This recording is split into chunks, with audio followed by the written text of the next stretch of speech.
弟兄姐妹，大家平安。我想到我们可以说平安的时候，是因着有耶稣基督，他先成为我们的平安，让我们可以跟上帝再次恢复那个和好的关系，使我们的内心有真实的平安。也因着耶稣为我们所成就的一切，就是他在十字架上牺牲他自己的生命，流出他的宝血，让我们每一个人在这个地方，我们可以成为上帝的儿女，成为耶稣基督所爱的。那我们在今天晚上，我们透过今天晚上的聚集，透过晚上十架七言的默想，也透过我们等一下要一起来领受圣餐，让我们再次纪念主耶稣基督在我们每一个人生命当中所成就的这一切。在我们今天晚上的聚会前，我们要再次用诗歌来敬拜，用我们的歌声，用我们所唱出来的每一个字句来回应耶稣基督宝贵的恩典。我们要先来唱一首圣诗，台语的圣诗，咱坐去吟就好。这条圣诗是旧圣诗第477首，什么会洗我心清？因为有主耶稣基督的保护，让咱的心，让咱的性命得到清气，让咱的心，让咱的性命得到一个新的翻转，是因为有主耶稣基督的保护。咱一个人来唱这条的圣诗。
邀请我们的弟兄姐妹，我们从我们的座位上站立起来。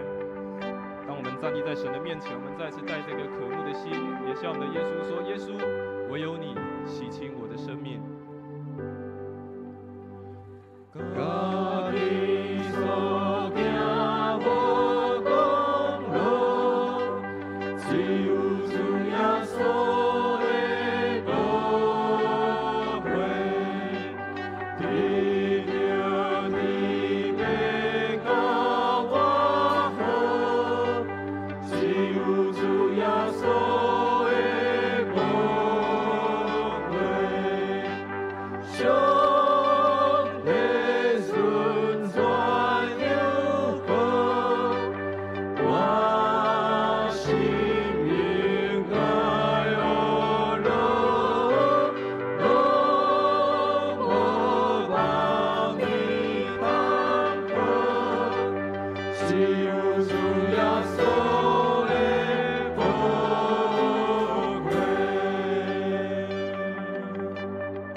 亲爱的主耶稣，你就是那位神羔羊，是天父上帝所差派来地上，为了我们每一个人的生命牺牲，钉死在石架上，流出你的宝血，洗净我们的罪，洗净我们生命的软弱，洗净我们生命当中一切不属于你的。神啊，我们在今天晚上不仅思念、纪念你在十字架上为我们所做的，我们也同样要用我们的生命，用我们的歌声来颂赞、来赞美你在我们生命所成就的。我们要来回应说：神羔羊，你配得；耶稣基督，你堪得一切的尊崇、一切的赞美。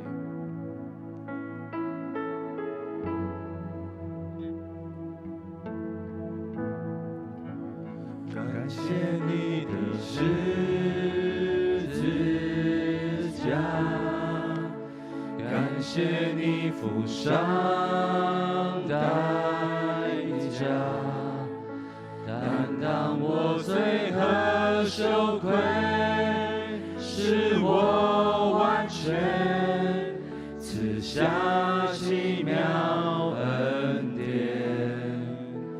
感谢你无比的爱，感谢你定恒双手，宝血洗净我污秽，使我了解你完全包容赦免。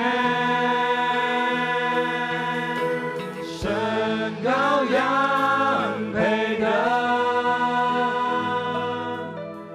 坐在宝座上，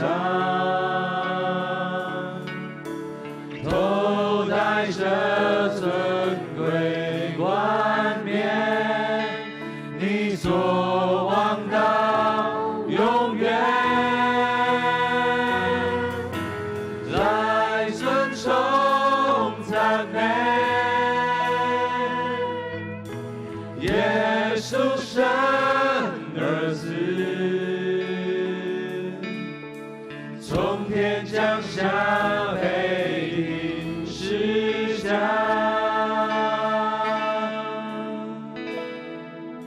神羔羊配得，神羔羊配得。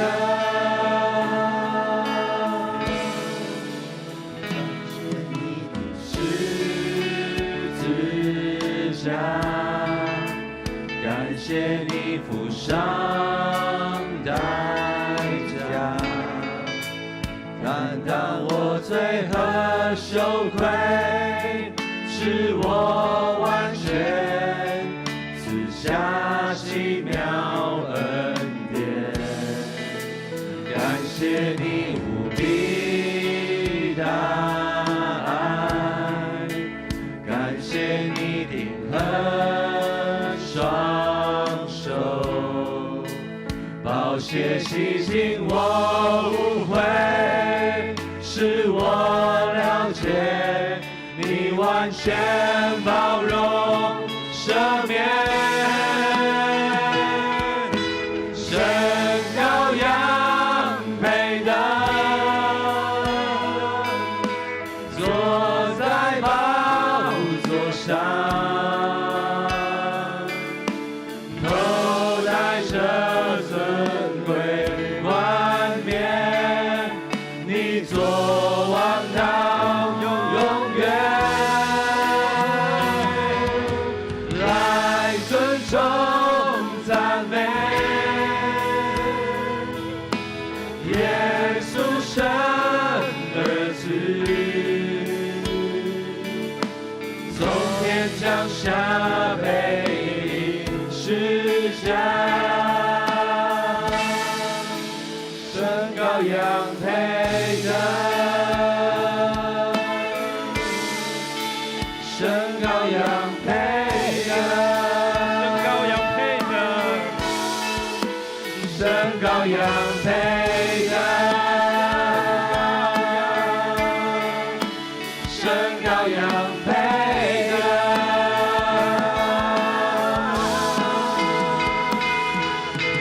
神羔羊配得，坐在宝座上，头戴着尊贵冠冕，你作王到永远，来尊崇赞美耶稣神儿子，从天降下被钉十架，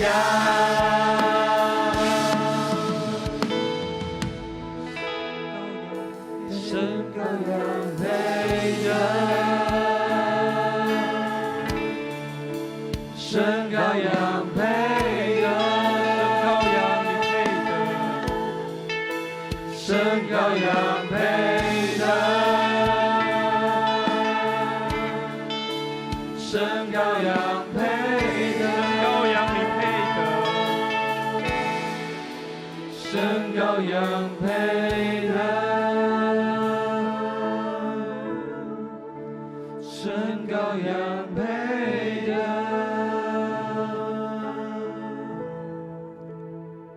是的，耶稣基督，你就是那位神羔羊，你配得我们一切的赞美，配得我们一切的尊崇。你放弃在天上那样子尊贵的荣耀，来到世上，来到我们的生命当中，甚至我们走上了十字架。神啊，这份宝贵的恩典，真的是我们生命当中最大而且是最重要的一份恩典。神啊，当我们在这里歌唱，当我们在这里敬拜，当我们在这里祷告，当我们在这边默想的时候，神啊，让我们再一次的与你亲近，让我们真的知道你为我们付上的代价是何等的大。你不看你是有这样神的一个形象，神的一个这样的位分，成为我们人来到世上，就是为了与我们在一起，就是为了让我们可以跟你的关系复合。神啊，让我们在今天晚上，我们真的更深的来思想，也更深的来向你发出我们生命当中对你的回应。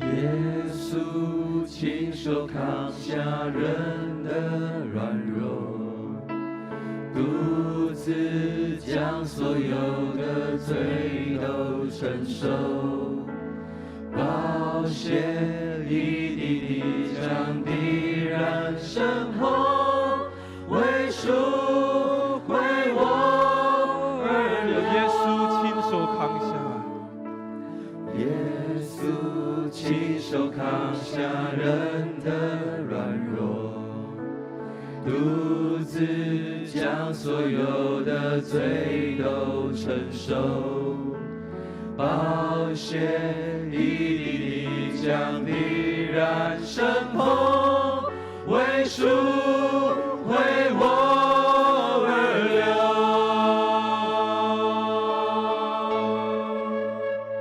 失败钉十架上，羞愧钉十架上，绝望钉十架上，全赎在各个他。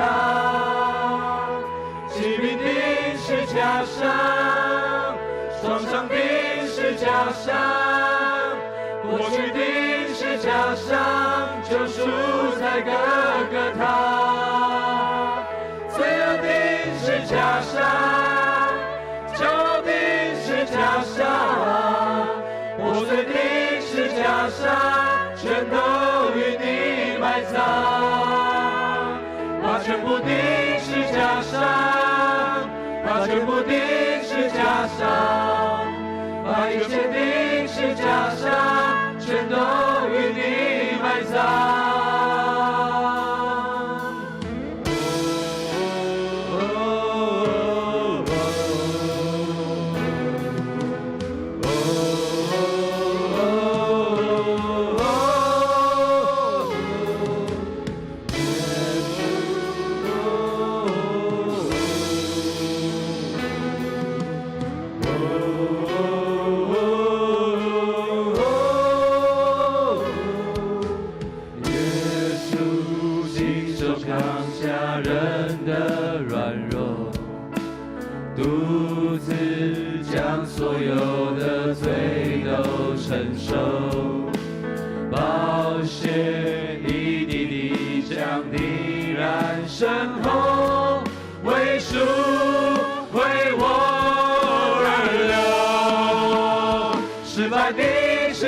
上，收回你十架上，绝望的十架上，救赎在各个他，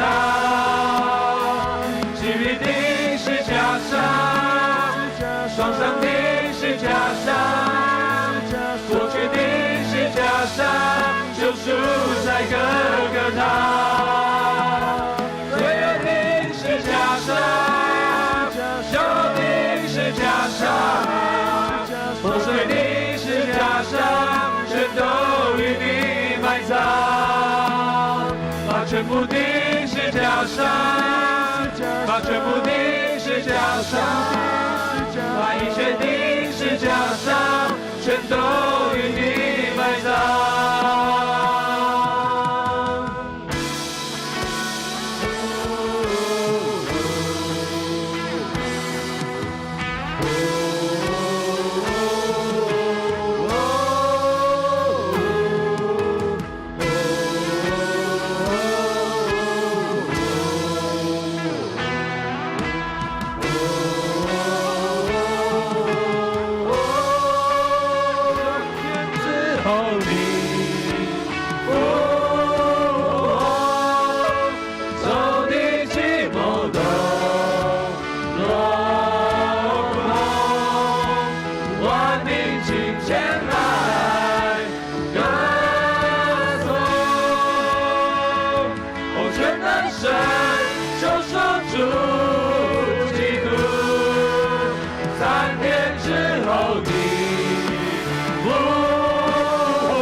受回的十架上，绝望的十架上，救赎在各个他，疾病的十架上，创伤的十架上，过去的十架上，救赎在各个他，罪恶的十架上，骄傲的十架上，破碎的十架上，全都与你埋葬，把全部的十架上，把全部的十架上，把一切的十架上，全都与你埋葬。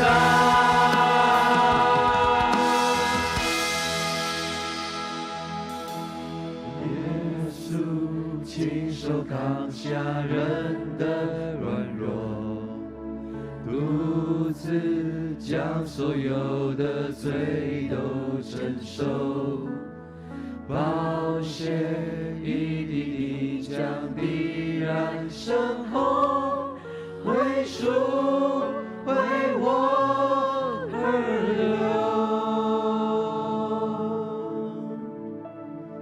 亲爱的耶稣，因着你在十架上所成就的一切，我们的罪恶被钉在十字架上，我们的软弱被钉在十字架上，我们的骄傲被钉在十字架上，我们的疾病被钉在十字架上，我们的失望也被钉在十字架上，我们把我们生命的一切也与你同钉在十字架上。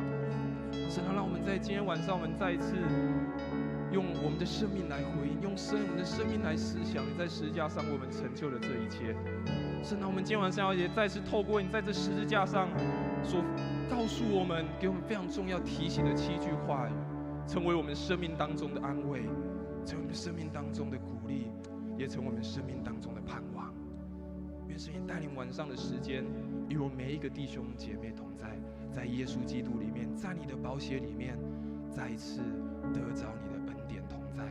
献上我们的感谢，也献上我们的祷告，奉主耶稣基督圣名来求，阿们。大家请坐。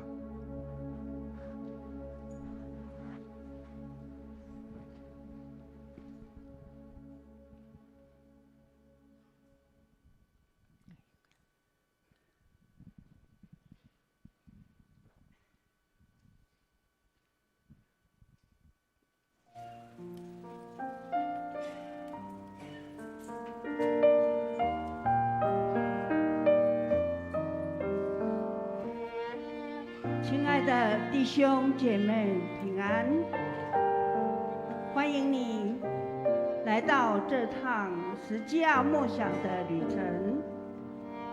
我们的主耶稣基督被钉十字架的过程约有6个小时。主耶稣在这段受苦历程中所说过的7句话，也成为基督徒们很重要的属灵教导。在世上，主耶稣成为人的样貌，与我们同行。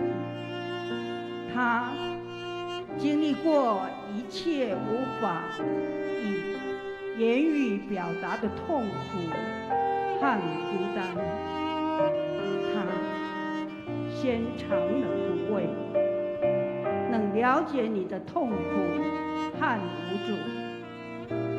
十架七言是一个更深认识主的管道，让我们可以走进耶稣的生命，认识耶稣。十架话语的宝贵，让我们在进入这个旅程之前，稍稍安静1-2分钟，透过留意自己的一呼一吸，把心安静下来。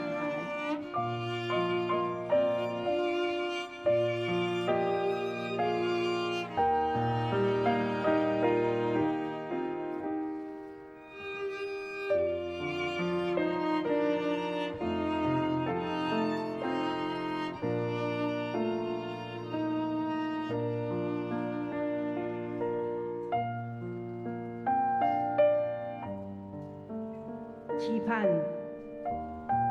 在耶稣的十架七言中，你能够感受到他的陪伴和同行。愿圣灵亲自引导你，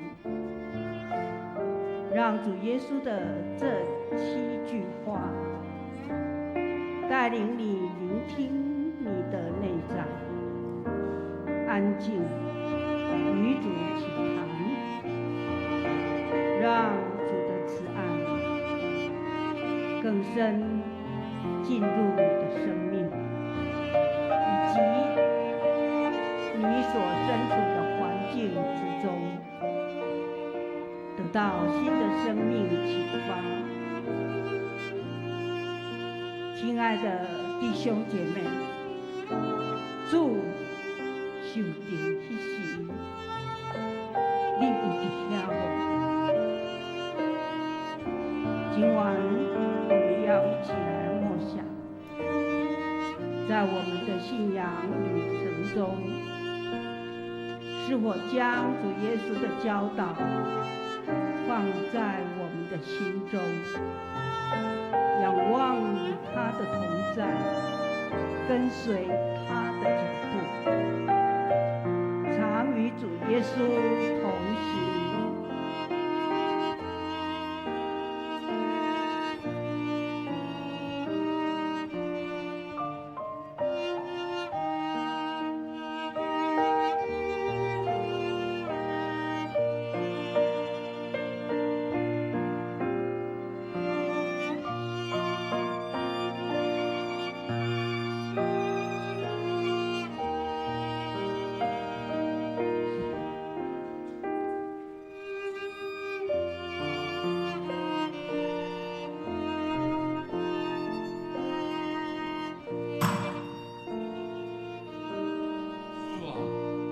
赦免他们，因为他们所做的，他们不晓得。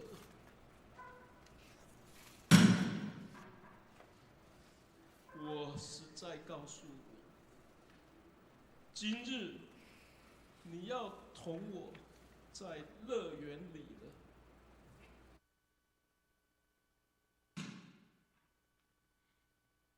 人，看你的儿子，看你的母亲，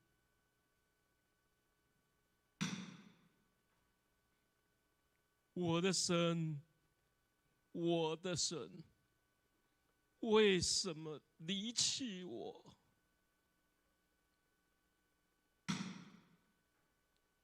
我渴了，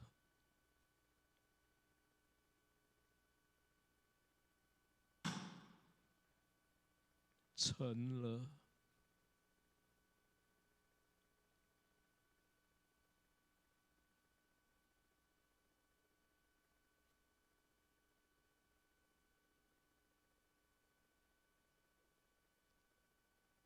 父啊，我将我的灵魂交在你手里。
伫遐无？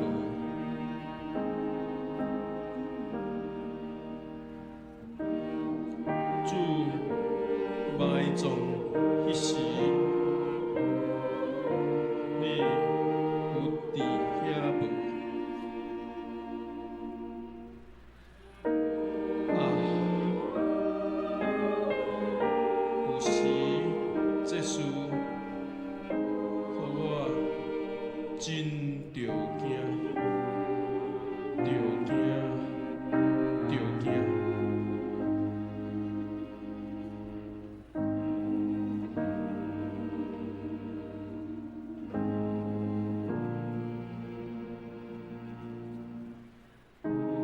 主埋葬迄时，你有伫遐无？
耶稣被钉十架前，对欺压者显露饶恕的态度，借此教导我们饶恕的真义。饶恕也是我们在生命中艰难的课题。很多时候，我们总觉得伤害你的人不可原谅，哪有可能饶恕他？但思想无罪的耶稣，被他们几次无情的鞭打和羞辱，甚至把他钉死在十架上。他们难道可以被饶恕吗？耶稣被钉在十架时，兵丁嘲弄他，分他的衣服，百姓则是在一旁观看。即便遭受如此痛苦和羞辱，耶稣仍惦念将他钉上十架的人们，为他们祷告，求赦免，而非定罪他们。耶稣选择宽恕和怜悯，而非仇恨，因为他们所做的是出于无知和不认识神的行为。耶稣自己承受伤害与痛苦，却不怀恨追讨。他不配仇恨与苦毒辖制。他为那些逼迫他的人祷告，活出属神的生命。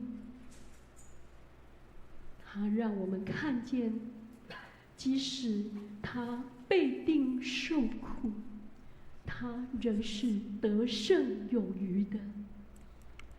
他胜过仇恨，胜过苦毒，胜过人世间最深的伤害与捆绑。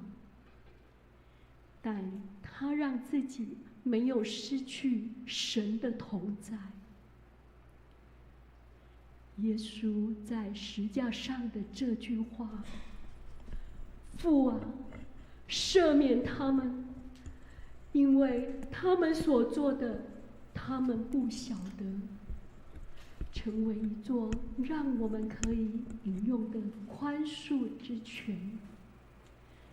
因着学习耶稣的饶恕，我们也能得着完全的释放，胜过仇恨与苦毒。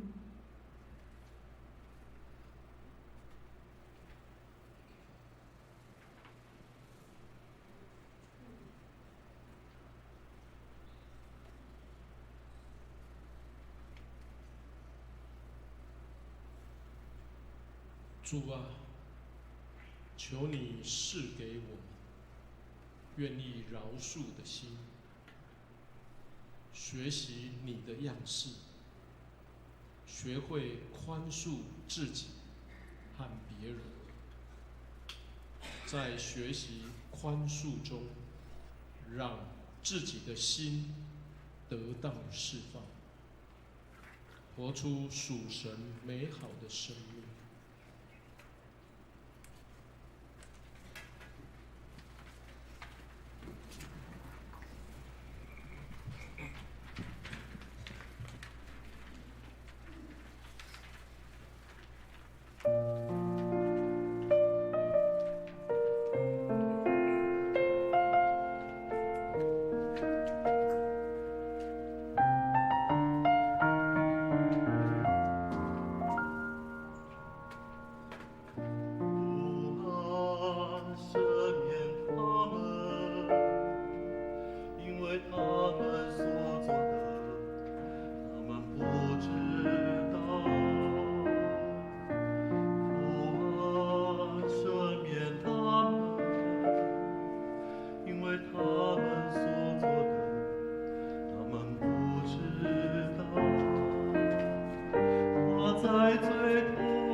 他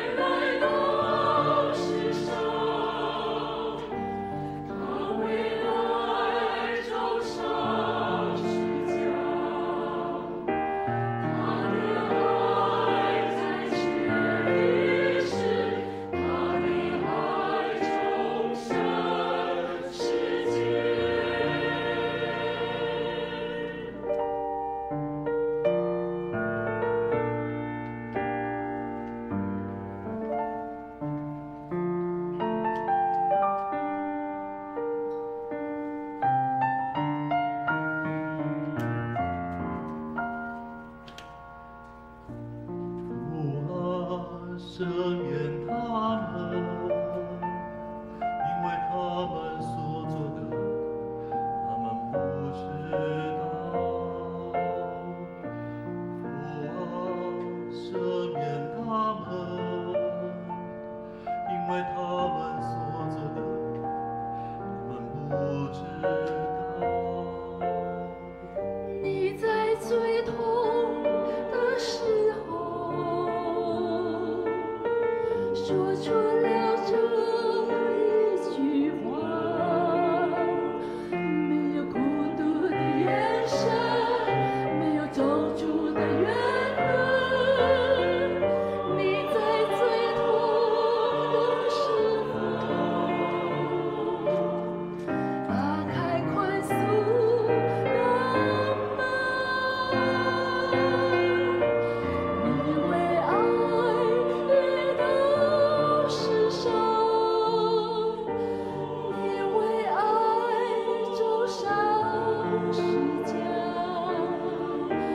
你把爱活在伤口，你用爱战胜失望。你为爱来到世上，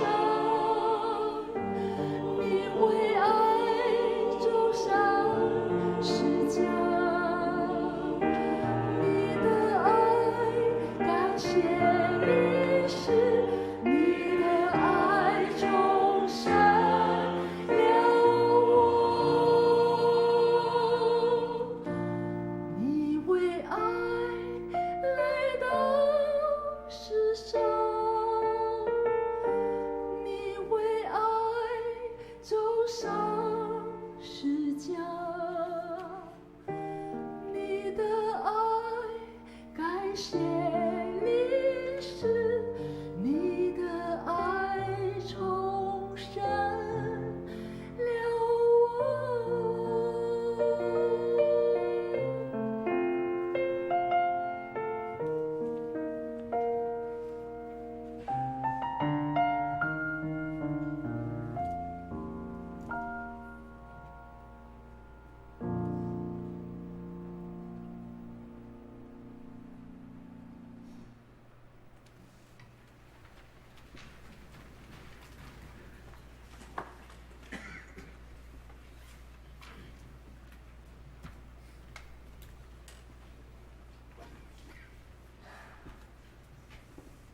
耶稣透过这句话，我实在告诉你，今日你要同我在乐园里了。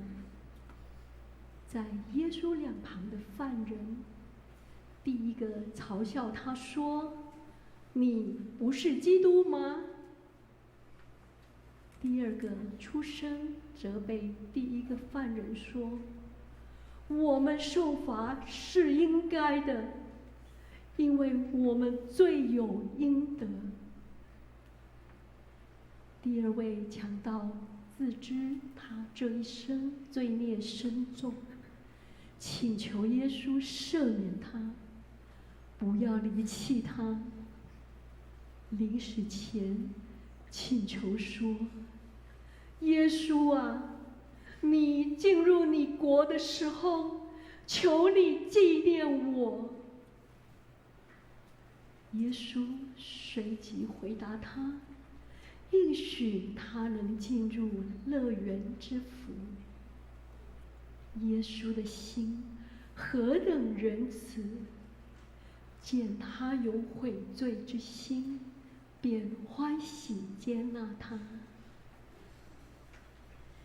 耶稣这希望之言，让我们明白，耶稣何等期望我们与他相连，他能完全接纳我们，并张开双臂迎接我们进入他的恩典中。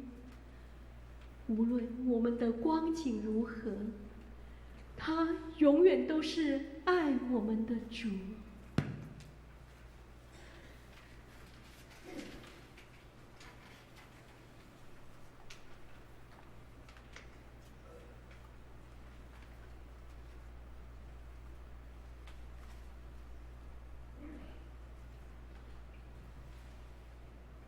主啊，不论我们现在的生命光景如何，我们都相信你会接纳这个不完全的我。我愿意转向你，与你紧紧相连，与你同住乐园，好得着那永恒的盼望。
耶稣在十架上的第3句话语，这是对耶稣的母亲和耶稣钟爱的门徒所说的话。这是一种爱的关系与连结。在身体受极大痛苦的时候，耶稣挂念的仍是母亲与门徒，而非自己。耶稣在十架上跟这2个人说的话，今天也要对着我们说话。在我们面对关系失落、缺乏建立良好关系的能力，以及害怕失去友谊与爱的同时，他对着我们说话。十架上的爱帮助我们学习在关系中得到修复的力量。耶稣对母亲说：“母亲，看你的儿子。”是希望母亲把约翰当作自己儿子看待，又对约翰说：“看你的母亲。”是叮嘱约翰要把她当作自己的母亲那样来奉养。耶稣没有因为要顺服天父的旨意慷慨就死，就不顾自己的母亲。他的孝亲之言，让我们学习应当善尽照顾亲属的责任，同时也教导我们要顾念他人的需要。当我们能够与家人、他人建立美好的关系时，各种对立将会再次连结，并因此能合而为一。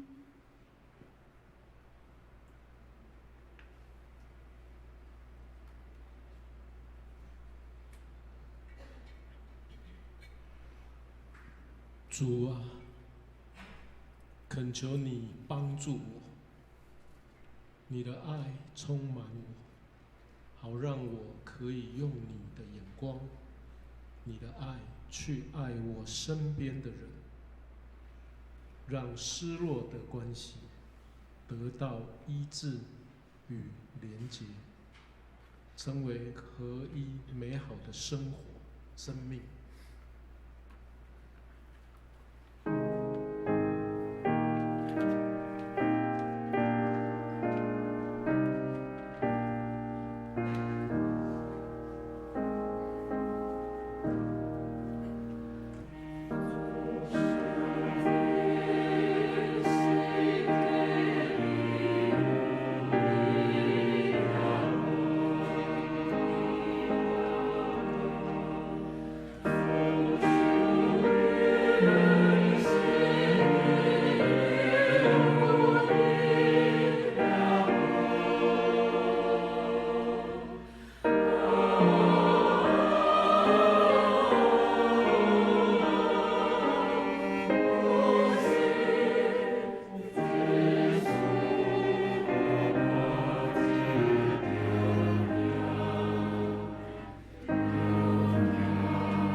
耶稣被上帝遗弃，被门徒抛弃，全人类的罪都担在他身上。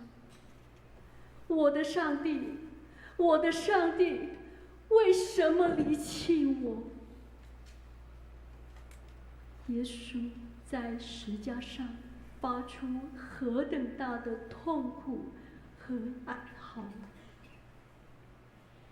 当我们害怕孤单或被遗弃时，有时也会质疑上帝的存在和作为。但耶稣用这句话对我们说话，他能改变这些恐惧。如果连耶稣在十字架上都有觉得被遗弃的一刻，对着上帝大声呼喊出他的苦楚，那么耶稣就是借此邀请我们不要忽略自己的孤单和恐惧，而是允许有这样的感受存在。耶稣的哭喊鼓励我们面对生活中的各样恐惧，在痛苦中，他依然祷告呼求，将痛苦转变成信任。耶稣的榜样让我们了解，无论多大的痛苦，上帝永远都不会离开我们。病痛、家庭困境、前途茫茫，当一切都陷入瓶颈，似乎没有路可行时，我们也有这样的恩典，用痛哭和怀疑来向神呼求。当我们有勇气对上帝呼喊出我们的抱怨时，我们的孤独或困境才能被主接住。在困境中，请让耶稣的话更深进入我们的孤寂中，引领我们穿越孤寂，击破悲苦，才能走进信任与生命更新的道路。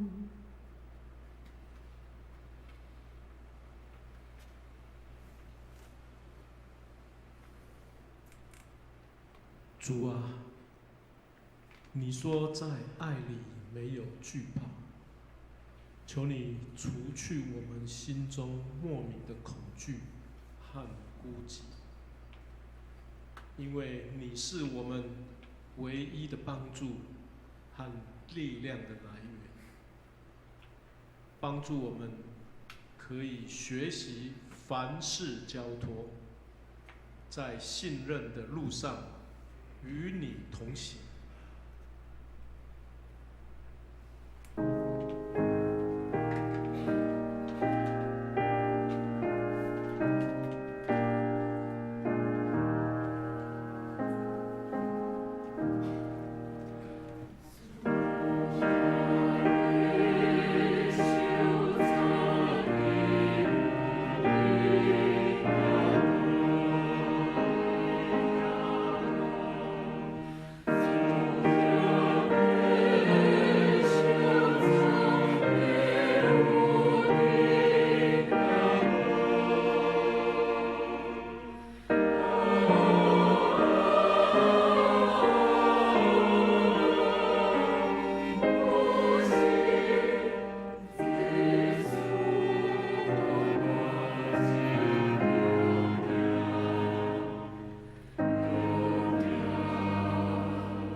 这是要应验圣经上的话。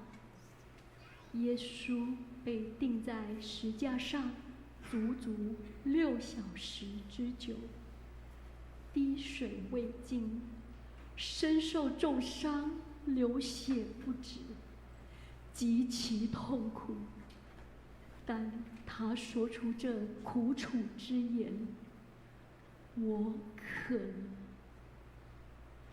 一表十字架上口渴的耶稣，用永远不消失的爱，满足了人们对爱的渴求。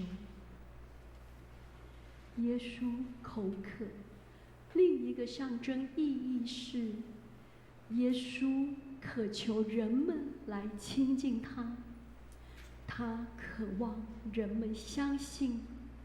它可以打开我们的眼睛，让我们看见上帝爱的奥秘。这份爱在石架上得以完全。他渴望人们可以将自己的干渴转而仰望上帝，并在上帝里面经验到渴望与干渴获得满足。耶稣这句话深入我们对饥饿、口渴与匮乏的恐惧中。很多人害怕他们在生命中无法获得自己想要的一切，害怕被上帝或其他人忽略。耶稣这句“我渴了”，引导我们意识到自己灵魂深处的干渴。他透过石架上的第5句话对我们宣告：它可以释放我们内心深处对爱与生命的渴求。我们在它里面可以获得平静和安稳。他的爱深深地触摸着我们，并期待满足我们每一个人深沉的渴望。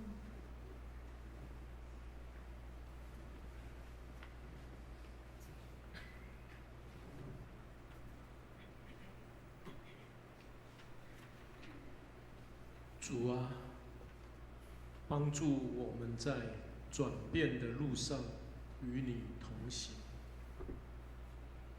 你生命的活水浇灌我们，好让我们在你里面可以畅饮你那永不干渴的活水，生命再也不枯干。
在极痛苦中，耶稣说出“成了”这句话。生命中有高山，有低谷，在百般的试炼后，我们是否也能勇敢地说出这句话？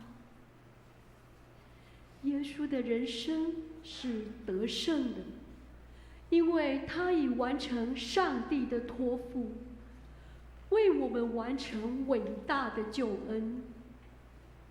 或许某些敌对者看耶稣是失败的，认为耶稣如此无助又软弱地惨死在石架上。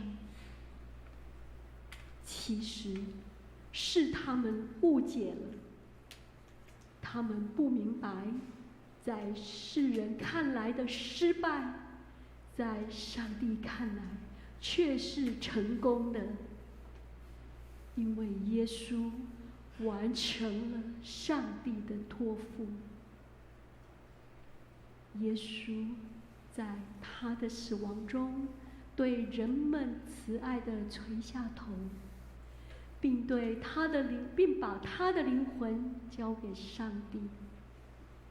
这份显明在十字架上完全的爱，在世上散布开来，并从那时候起，人们更了解到耶稣的爱何等长阔高深。十架上的爱让我们内心破碎的一切变成完整，内心被撕裂的部分，有崩塌危险的部分，都因着与主连结而修复了。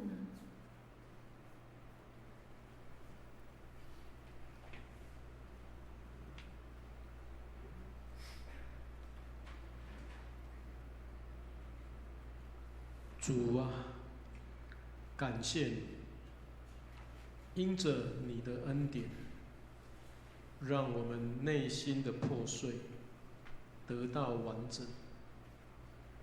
求你帮助我们在医治与更新的路上更深与你同行。医治的泉源充满我们的心。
耶稣在上十架前，曾经大声哀哭，流泪祷告，恳求那能救他免死的主，但最后仍是要慷慨赴死，临终前将自己交托给上帝。这让我们想到，其实我们都不能决定自己生命的长度，但是可以决定生命的态度。耶稣33岁就结束在世上的日子，这是上帝决定的。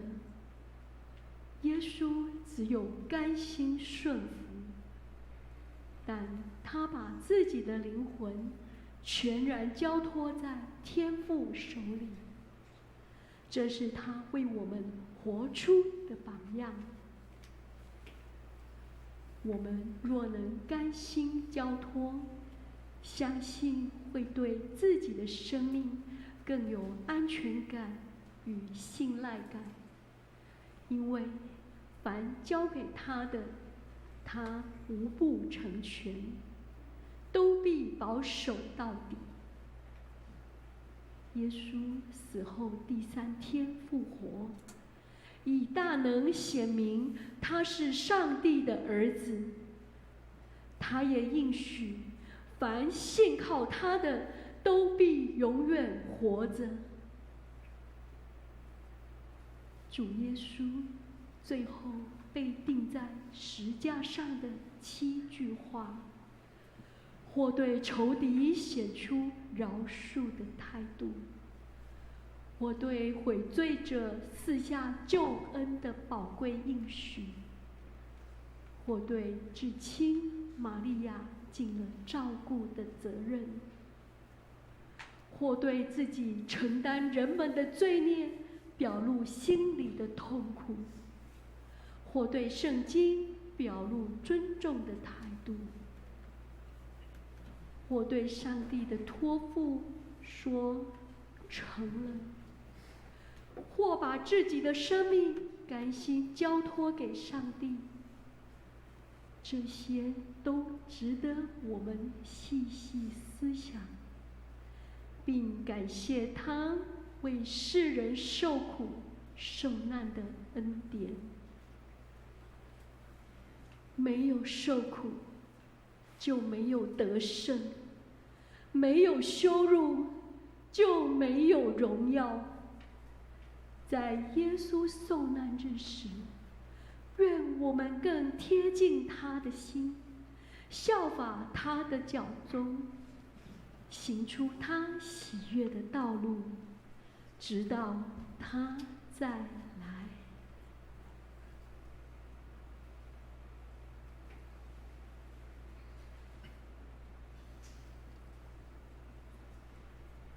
主耶稣啊，谢谢你用生命来爱我们，让我们可以再回到生命的源头，重新恢复与上帝爱的关系。主啊，我愿意献上自己，成为活祭，顺服你的带领，遵行你的旨意，直到你再来。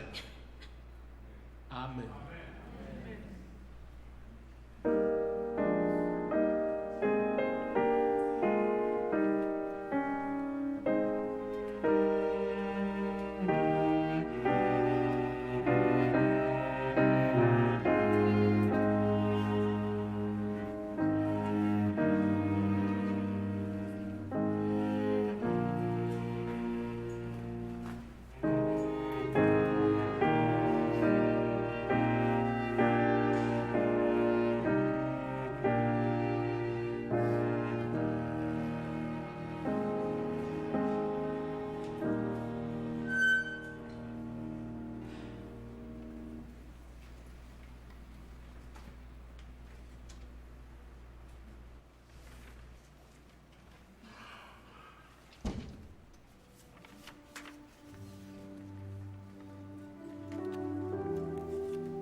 时空回到主耶稣受难日的前一天晚上，耶稣和他的学生在一个房屋里面，要来享受逾越节的晚餐。耶稣先为门徒来洗脚，告诉他们说：“你们要学我的样式，也要为别人来洗脚。”然后他拿起桌上的饼来祝谢，也举起杯来感恩。他在这个餐桌上说了2句话。主说：“这是我的身体，为你们而舍的，你们应当如此行，为的是要纪念我。”耶稣也举杯说：“这杯是新约，用我的血所设立的，你们每当喝的时候，就应当如此行，为的是要纪念我。”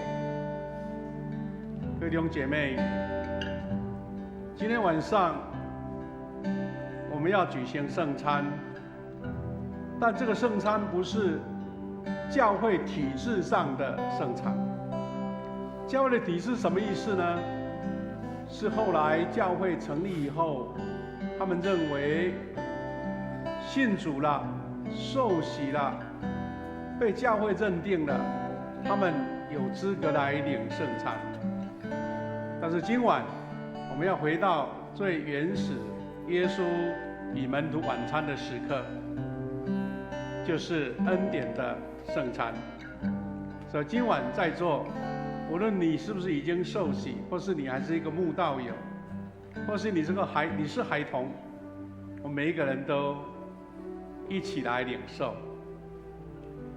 因为这是教会还没成立前，主耶稣跟他的门徒以及所有的人一起领受圣餐的原始模样。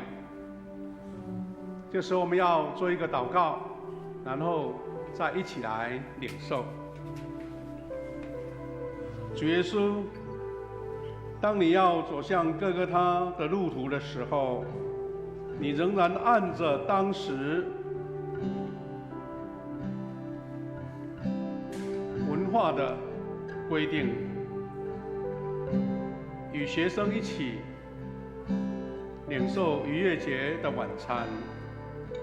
但是主啊，你把在以色列人纪念逾越节所享用的晚餐，提升到是给全人类救赎的记号，不再只是以色列人，不再是他们的祖先出埃及的纪念，而是凡是接受主耶稣的，也都过了逾越节，也都成了救恩的一部分。这是何等美妙的时刻！所以我们今天晚上举行的恩典圣餐，也愿每一位，无论是已经进入教会接受主受洗的，或是还是慕道友，我们都领受这样的祝福。愿这样祝福成为我们生命的滋养，让我们更坚信这个救赎的恩典。感谢祷告，奉靠主耶稣的名祈求，阿们。主耶稣说：“这是我的身体，为你们而舍的，你们应当如此行，为的是要纪念我。”然后主耶稣举起杯说：“这杯是新约，用基督的血所设立的，你们每当喝的时候，应当如此行，为的是要纪念我。”这时候我们请2位牧师来一起服侍。弟兄姐妹，今天晚上的恩典圣餐呢，有一个小小的动作，就是当我说一起来领受的时候，我们所有的弟兄姐妹，请你列队走到我们3位牧者前面，无论随机哪一个位置方便，然后我们邀请比较年长的兄姐优先啊。我说走出来的时候看到年长的就让他先，然后你拿了这个2合1的圣餐之后，你先回到你的座位，等所有人都领了，我们再一起来享受，一起来领受。这个时候我们就邀请所有的会众，大家来在每一个牧师的前面来一起领，好不好？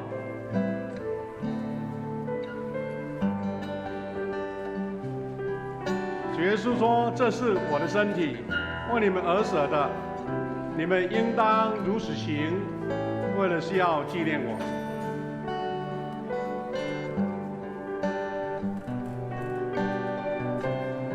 主耶稣说：“这是基督的血所设立的圣餐，你们每当喝的时候，应当如此行，为了是要纪念我。”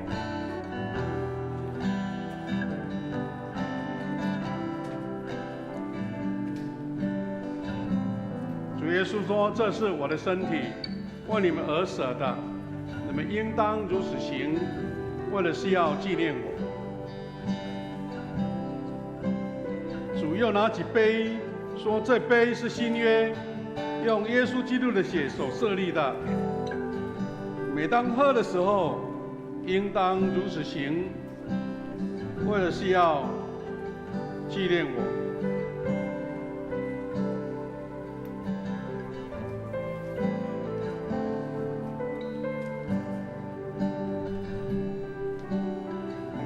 主耶稣说：“这是我的身体，为你们而舍的，你们应当如此行，为的是要纪念我。”在座当中，如果有人行动不方便的，你也可以为他代替他领双份拿回去给他，或是在侍奉的同工，你可以帮他领一份，到他的前面。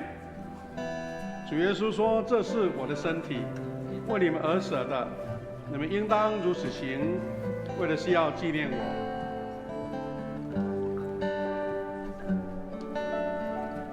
主耶稣说：“这杯是新约，用基督的血所设立的，你们每当喝的时候，应当如此行，为的是要纪念我。”感谢主。我们都一起领受这样的饼跟杯，来纪念主的恩典。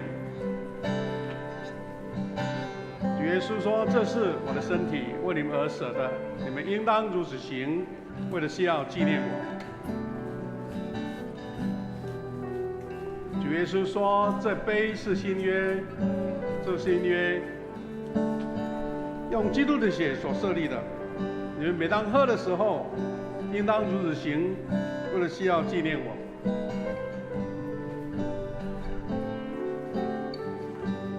哪一个？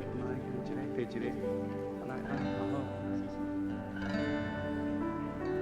慢慢走，慢慢走。主耶稣说：“这是我的身体，为你们而舍的，你们应当如此行，为的是要纪念我。”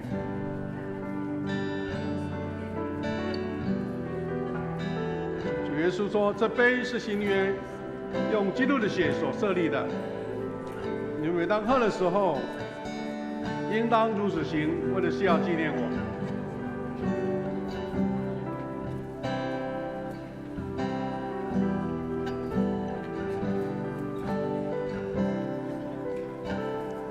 有同工不方便到前面来的，也请大家为他们领一份，拿到他的前面。还有没拿到的，可以举手或是帮他领回去。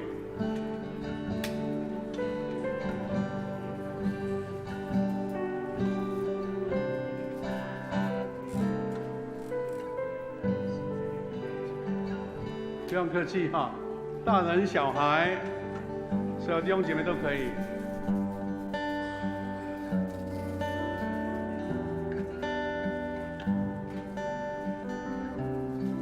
各位弟兄姐妹，请拿起你的2合1的圣餐。第一面是透明的薄膜，拿起你的饼，放在你的手上。我要请大家跟我一起念这一段耶稣所说的话，跟我来预备。这是基督的身体，为我们舍的，我们应当如此行，为了是要纪念他。阿们。我们一起来领受。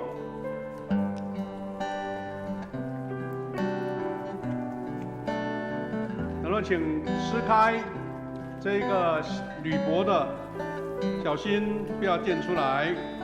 我们也跟牧师一起来念这一段耶稣所说的话。这杯是新约，用基督耶稣的血所设立的。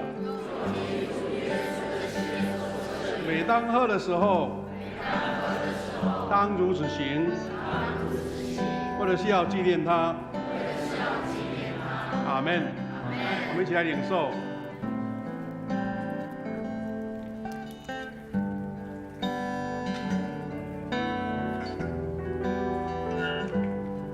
你们每逢吃这饼、喝这杯，是表明主的死，直到他再来。愿主耶稣基督的平安与你们同在。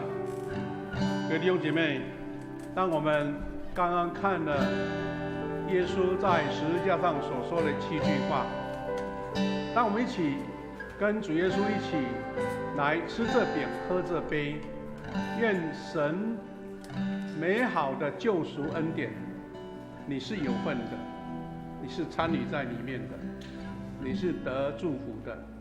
愿神与每位弟兄姐妹同在。我们再一次做感谢，谢谢天父上帝，感谢你。我们看到主耶稣在十字架上说了7句话，这7句成了我们救赎的确据。因为主赦免了人，主耶稣成就了、救赎了世人在罪中的恩典。主耶稣也爱了他的至亲，他的母亲。主耶稣也在绝望中、痛苦中，他在跟神呼求，身体极度的干渴，但是又顺服了神，完成了他所负十字架的任务，成了，也将灵魂交托在主的手上。我们用圣餐来见证这样的救赎恩典。愿每一位在属灵上能够更确信与神同行，所得到美好的恩典跟祝福。祷告奉靠主耶稣基督的圣名祈求，阿们。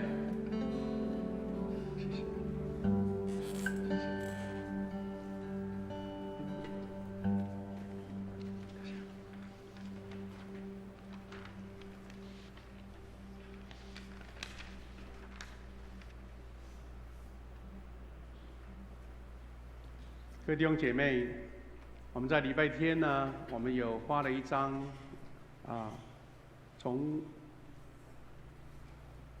中述主日一直到明天礼拜六7天的一个灵修的资料。我们每一天读了一段经文，做一个思考。今天是礼拜5，我们读了2段经文，一起学习的是静默的羔羊，成全的爱。刚刚我们领了圣餐，其实是把昨天晚上跟今天晚上结合在一起。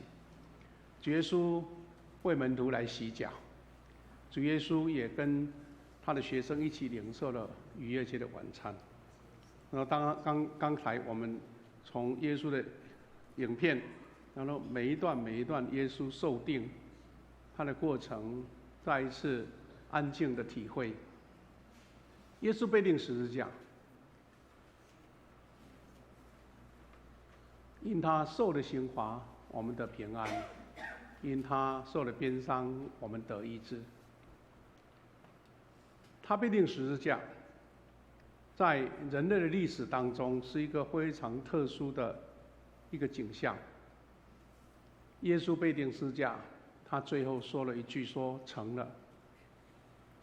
我们在主耶稣受苦的时候，我们怎么样去看见这一个受苦跟我们的意义？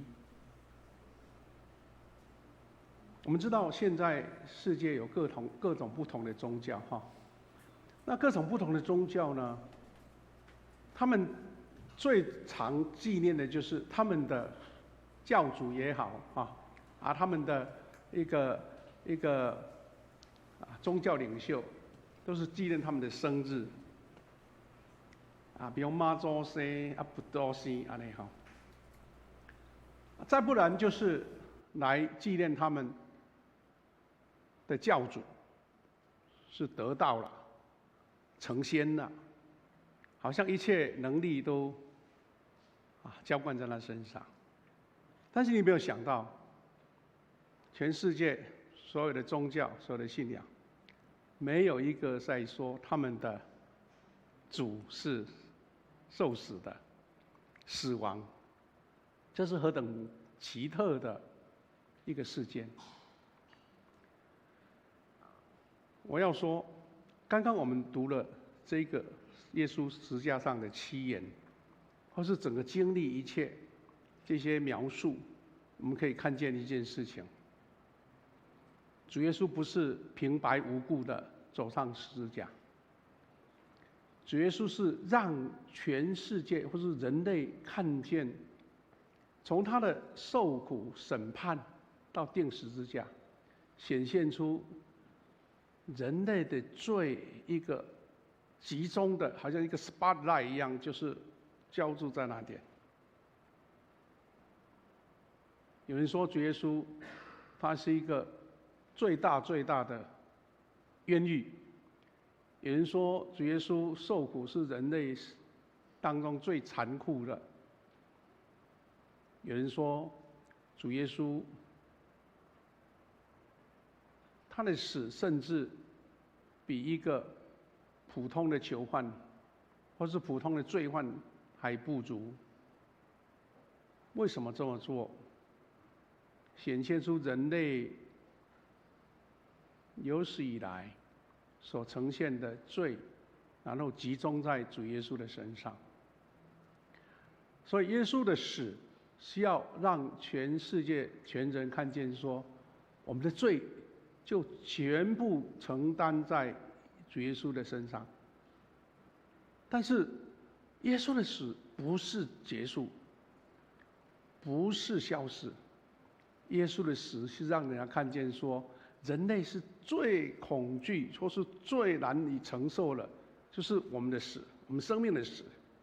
耶稣为我们而死，然后那个不是据点。耶稣3天后复活，向全人类宣告，即使是人类最恐惧的、最难以承受的死，在主里面，主耶稣让它成为一个新的生命的开始。有最残酷的刑罚，但是无法去限制，或是无法去辖制主耶稣他的救赎的能力。所以耶稣在他死的前一句话，他说了成了。离3天后他复活还没到但是他说成了。换句话说，这一个都在上帝的恩典当中，让我们重新有一个得救的盼望。我们来读这段我们灵修的话语的一个简单的资料。他说，午后3点，天空笼罩在超自然的黑暗中，在哥哥他的山头，空气中弥漫着沉重的血腥味跟羞辱。耶稣的身体被极度拉扯，每一次呼吸都是煎熬。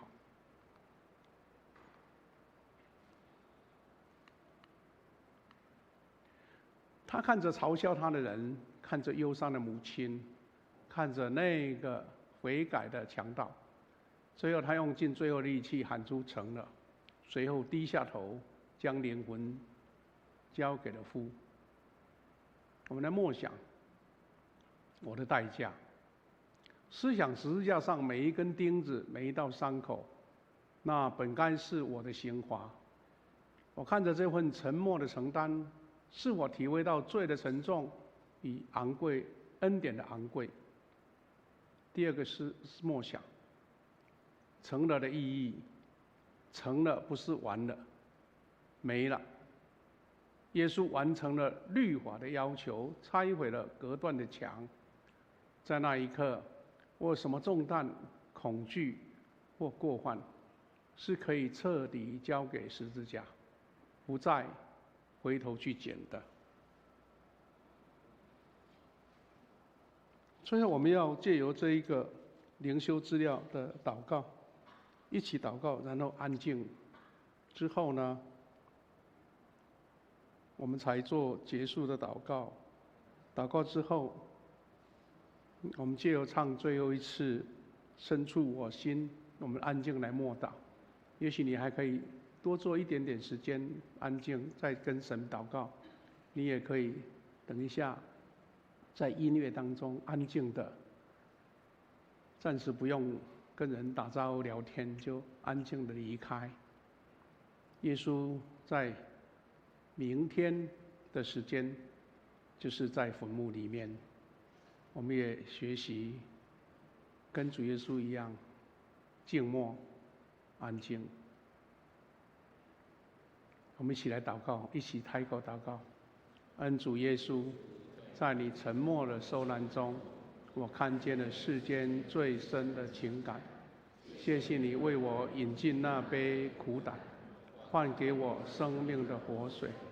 愿你的死在我里面产生真实的生，让我为你而活。我们安静一点点时间，来默想，来思考。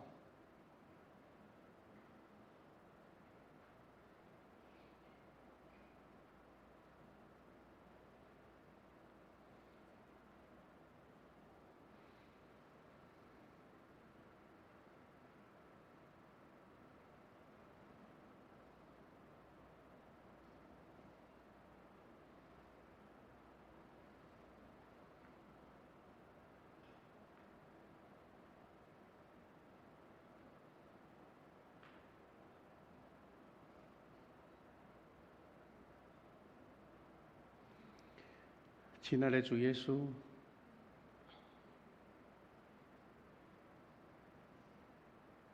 在这个节期当中，受难日，祝你在下午3点的时候，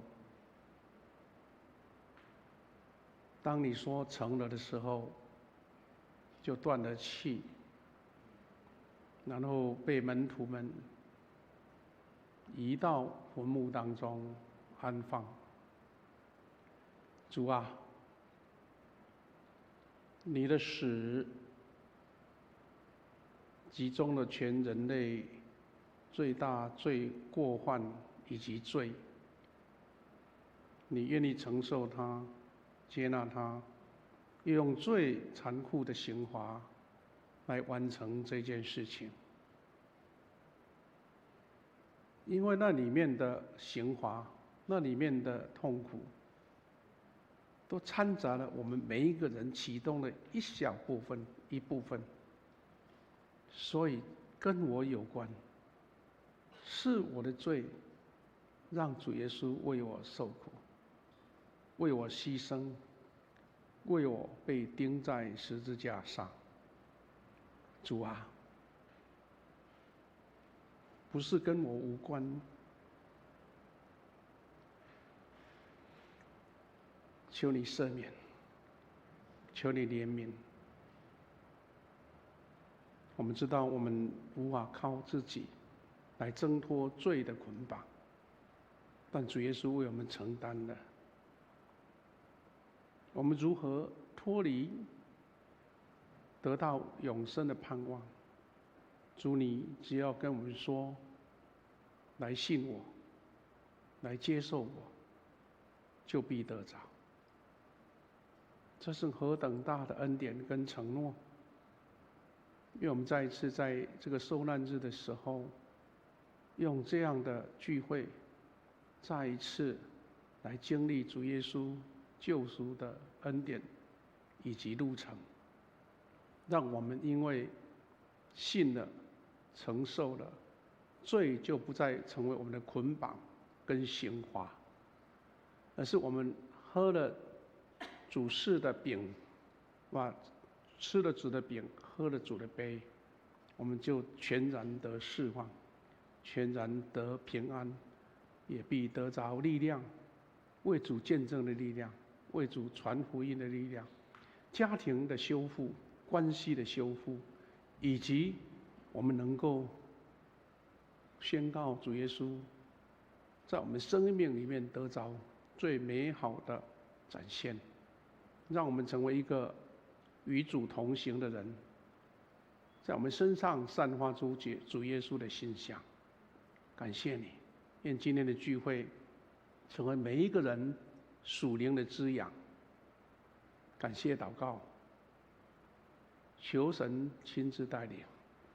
愿主耶稣基督的恩典、上帝的慈爱、圣灵的保守相通扶持，与每一位接受主耶稣恩典的人同在，从今时直到永远。阿们。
爱我的主。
们今天的聚会到这里结束，谢谢大家。请同工我们一起拍照留念。前面的灯可以打开。